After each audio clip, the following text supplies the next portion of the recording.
सभी साथियों को जय वाल्मीकि, जय भीम, नमो बुद्धाय, जय मूल निवासी। दोस्तों और साथियों, मैं चरणदास टाक अपने अम्बेडकर डायलॉग्स यूट्यूब चैनल पर आप सभी का एक बार फिर हार्दिक स्वागत और अभिनंदन करता हूं। साथियों, मैं आज अपने अम्बेडकर डायलॉग्स यूट्यूब चैनल के माध्यम से जो वीडियो साझा करने जा रहा हूं साथियों, वह वीडियो हम बहुजन दलित, अति दलित, ओबीसी और देश के लिए इतना अहम और इतना महत्वपूर्ण है कि जैसे कि मैं देख रहा हूँ, आप लोग भी देख रहे होंगे कि अभी दिल्ली में ही फिलहाल में भारत के महान ग्रंथ भारतीय संविधान की प्रतियां जलाई गई थी कुछ मनुवादी विचार और विचारधारा के लोगों ने।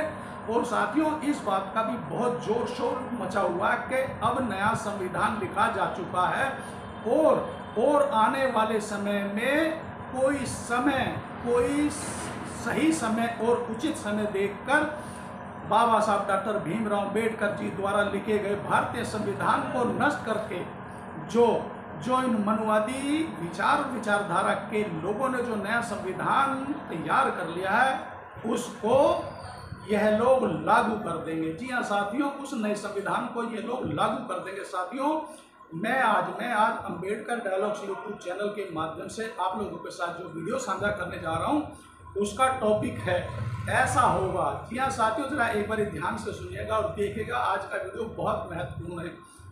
ऐसा होगा भारत का नया संविधान। जी हाँ साथियों, यह है मेरा टॉपिक, ऐसा होगा भारत का नया संविधान। साथियों, हिंदू राष्ट्र की संकल्पना साकार करने को संघर्षरत संतों और विद्वानों ने नए संविधान का प्रारूप तैयार कर लिया है। नए संविधान के प्रथम चरण में 32 पेज के नए संविधान का प्रारूप तैयार किया जा चुका है, जिसमें शिक्षा, रक्षा, कानून व्यवस्था, मताधिकार की व्यवस्था, राष्ट्र अध्यक्ष के अधिकारों के बारे में विस्तार से उल्लेख किया गया है, जिसमें दिल्ली की जगह देश की राजधानी काशी बनाई जाएगी। काशी में धर्म संसद का निर्माण का भी प्रस्ताव है। प्रयागराज में फरवरी 2022 में संतों की धर्म संसद में हिंदू राष्ट्र व उसके अनुरूप नया संविधान बनाने का प्रारूप तैयार किया जा चुका है और उसी के अनुरूप संविधान बनाने का प्रस्ताव पारित भी किया गया था और उसी के अनुरूप नए संविधान का प्रारूप तैयार किया गया है। अनुरूप तैयार किए गए नए संविधान का प्रारूप तैयार किया गया है। हिंदू राष्ट्र संविधान के कवर पेज पर अखंड भारत का नक्शा होगा।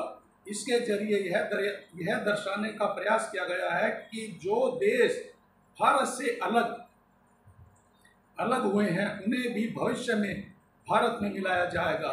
हिंदू राष्ट्र का प्रारूप तैयार करने में अलग अलग क्षेत्रों के 30 लोगों ने सहयोग किया है और इसके संरक्षक सांबती पीठाधीश्वर व शंकराचार्य परिषद के अध्यक्ष स्वामी आनंद स्वरूप हैं और निर्माण समिति के अध्यक्ष डॉक्टर कामेश्वर उपाध्याय के अलावा सुप्रीम कोर्ट के वरिष्ठ अधिवक्ता DN रेड्डी, रक्षा विशेषज्ञ आनंद वर्धन, सनातन धर्म के विद्वान चंद्रमणि मिश्र, डॉक्टर विद्यासागर आदि शामिल हैं। साथियों, हिंदू राष्ट्र की व्यवस्था कैसी होगी, यह भी इन मनुवादी लोगों ने नए संविधान में तय करके रख लिया है। नए हिंदू राष्ट्र की व्यवस्था और पालिका की व्यवस्था। हिंदू राष्ट्र में हिंदू, सिखों, बौद्ध, जैन को मताधिकार मिलेगा और राष्ट्र में रहने की सुविधा व सुरक्षा हर जाति के लोगों को होगी। इसमें 16 वर्ष की आयु पूर्ण होने पर मताधिकार मिल जाएगा और जबकि चुनाव लड़ने की आयु 25 वर्ष निर्धारित की गई है। धर्म संसद के लिए 543 सदस्य चुने जाएंगे, जिसमें एक व्यक्ति राष्ट्रीय अध्यक्ष होगा। साथियों, नए संविधान में विधि और व्यवस्था का भी इन मनुवादियों ने उल्लेख किया है। तो जानते हैं कि नए भारतीय संविधान में विधि और व्यवस्था कैसी होगी। इसमें अंग्रेजी नियम व कानून खत्म और स्वजनों की सुरक्षा, दुर्जनों को तुरंत दंड देने वाली प्रणाली होगी और वर्ण व्यवस्था के आधार पर संचालन किया जाएगा। साथियों, मैं इस एक लाइन को दोबारा से पढ़ूंगा और उम्मीद करूंगा कि मेरे सभी बहुजन दलित, अति दलित, ओबीसी भाई और देश इस एक लाइन को जरा एक बार और ध्यान से सुन ले। वर्ण व्यवस्था के आधार पर संचालन किया जाएगा। साथियों, इस नए भारतीय संविधान में न्यायपालिका ऐसी होगी, यह भी जानना हम बहुजन दलित, अति दलित, ओबीसी और देश के लिए जरूरी है। कैसी होगी नए भारतीय संविधान में न्यायपालिका? इसमें त्रेता युग व द्वापर युग व उसके बाद जैसे राजा का शासन होता था, उसी के अनुरूप दंड व न्याय की व्यवस्था लागू व्यवस्था करने की भी बात कही गई है और न्यायाधीशों पर राष्ट्रीय अध्यक्ष का अंकुश लगाने की भी बात कही गई है। गुरुकुल प्रणाली होगी जीवित, गुरुकुल प्रणाली जीवित होगी और हर क्षेत्र में गुरुकुल होगा। वहाँ विद्यार्थियों को धर्मशास्त्रों के अलावा आयुर्वेद, गणित, नक्षत्र, भूगर्भ, ज्योतिषी आदि की भी शिक्षा दी जाएगी।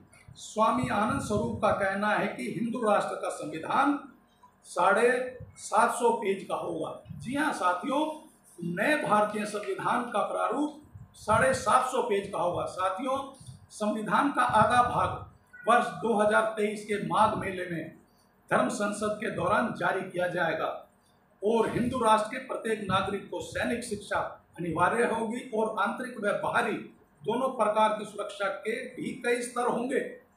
साथियों, संविधान के प्रारूप में पर्यावरण को नुकसान पहुंचाने वाले को दंडित करने का भी प्रावधान होगा और हिंदू राष्ट्र में कृषि को पूर्णतः कर मुक्त करने का भी दावा किया गया है।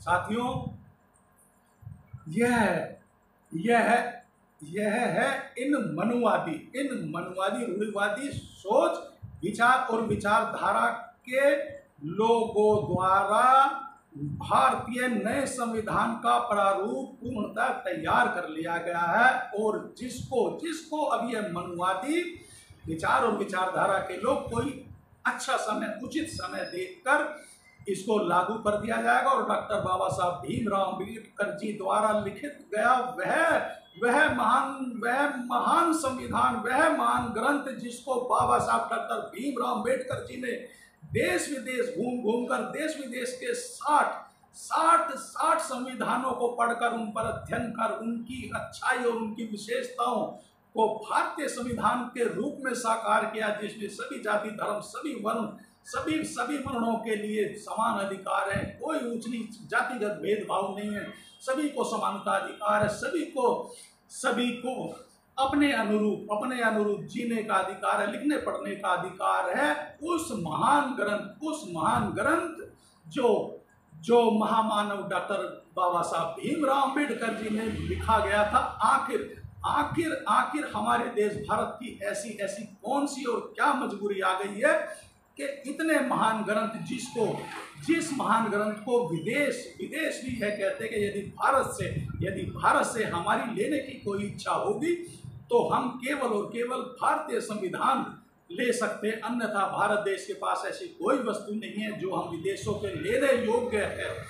तो फिर आखिर इन मनुवादियों की ऐसी क्या मजबूरी है कि उस महान धर्म ग्रंथ जो बाबा साहब डॉक्टर भीमराव अम्बेडकर जी द्वारा लिखा गया है, उसको नष्ट करने की पूर्णतः तैयारी हो चुकी है और नए संविधान का प्रारूप लगभग तैयार हो चुका है, जैसे मैंने अभी आप लोगों के सामने संवाद के रूप में पेश किया। साथियों, यह जो मेरी सोच, मेरी समझ और जो मेरी कल्पना है कि बाबा साहब डॉक्टर भीमराव अम्बेडकर जी एक बहुजन और दलित देशवासी थे। भला इन मनुवादियों को यह कैसे स्वीकार्य हो सकता है कि एक दलित महादलित के हाथों से लिखा गया भारतीय संविधान भारत देश के मनुवादी व्यवस्था के लिए कितना दुर्भाग्यपूर्ण है, उसी को मद्देनजर रखते हुए, उसी ईर्ष्या को नजर में रखते हुए साथियों, इन मनुवादियों ने जीते जी तो बाबा साहब डॉक्टर भीमराव अम्बेडकर जी से कितनी द्वेष भावना रखी, कितना उनका तिरस्कार करने का कोई भी अवसर, कोई भी मौका ये लोग नहीं गंवाने से बाज आते थे। मगर अब जब आज डॉक्टर बाबा साहब भीमराव अम्बेडकर जी नहीं है तो उनकी प्रतिमाओं को तोड़ने से भी यह लोग बाज नहीं आते हैं। उनकी प्रतिमाओं को भी तोड़ने में भी अपने आप को गौरवान्वित महसूस करते हैं और अपने आप को एक योद्धा के समान भी देखते हैं। साथियों, बाबा साहब डॉक्टर भीमराव अम्बेडकर जी की प्रतिमाओं के साथ गोबर फेंक दिया जाता है, कीचड़ फेंक दिया जाता है, उन पर कालक पोत दी जाती है। और अब तो इन मनुवादियों की घृणा की हद ही हो गई है, इंतहाई हो गई है कि अब डॉक्टर बाबा साहब भीमराव अम्बेडकर जी द्वारा रचित महान संविधान को नष्ट करने की तैयारी पूर्णता हो चुकी है और नया संविधान लागू करने का प्रारूप तैयार भी हो गया है। बस अब ये मनुवादी लोग किसी उचित समय का इंतजार कर रहे हैं। तो साथियों, मैं अब आपसे एक अपील करूंगा कि आप लोग इस वीडियो को ज़्यादा से ज़्यादा सोशल मीडिया पे अपने इष्ट मित्र सगे संबंधियों को ज़्यादा से ज़्यादा शेयर करें। साथियों, यह कोई छोटा विषय नहीं है, यह एक बहुत गंभीर विषय है, बहुत ही गंभीर विषय है कि बाबा साहब डॉक्टर भीमराव अम्बेडकर जी द्वारा रचित उस महान ग्रंथ जिसका नाम भारतीय संविधान है, उसको पूर्णतः नष्ट करने की तैयारी पूर्णता हो चुकी है। साथियों, जब ये लोग भारतीय संविधान को नष्ट करने की तैयारी कर चुके हैं तो क्या हम बहुजन दलित या दलित ओबीसी भाई मिलकर अपने उस महान ग्रंथ जो डॉक्टर साहब बाबा साहब भीमराव अम्बेडकर जी ने लिखा था, क्या हम भी उस महान संविधान, उस महान ग्रंथ को बचाने के लिए कोई मुहिम नहीं चला सकते हैं? क्या हम भी ऐसा इनकलाब नहीं ला सकते हैं कि उस महान ग्रंथ की रक्षा कर सकें, उस महान ग्रंथ को बचा सकें जो डॉक्टर साहब बाबा भीमराव अम्बेडकर जी ने लिखा था? तो साथियों, आप लोग इस वीडियो को ज़्यादा से ज़्यादा शेयर करें, लाइक करें और कमेंट जरूर करें। और अंत में एक बार फिर सभी साथियों को और डॉक्टर साहब बाबा भीमराव अम्बेडकर जी द्वारा लिखित भारतीय संविधान को जय वाल्मीकि, जय भीम, नमो बुद्धाय, जय मूल निवासी।